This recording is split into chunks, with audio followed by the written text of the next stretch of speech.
Je crois que ça ne se présente pas si mal, 2027, pour la France insoumise.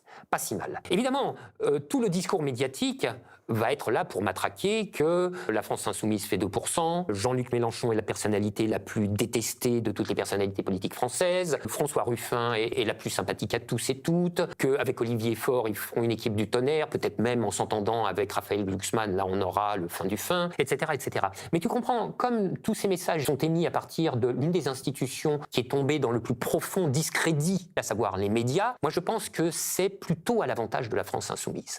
Il n'y a rien de tel que d'être haï par ces gens-là. Ça te rend immédiatement sympathique. Et ceci d'autant plus que nous sommes dans un état du champ politique tel que la France insoumise est devenue par le fait la seule incarnation d'une différence. Et moi j'ai toujours considéré que c'était ça la martingale du succès, dans un paysage qui par ailleurs est complètement homogénéisé. Il y a 20 ans, là où le bloc homogène était constitué de cette vasouille entre partis socialistes, REPR, etc., la différence c'était le Front National. Et puis le Front National s'est totalement normalisé. Il est devenu eurolibéral. Pendant ce temps, les autres sont devenus aussi racistes que lui, si bien qu'entre les républicains, les macronistes, tu vois, je veux dire, sous ce rapport, on ne voit plus la différence. La seule différence maintenant, c'est la France insoumise. Et ça, c'est un pôle de captation de tout un tas de choses.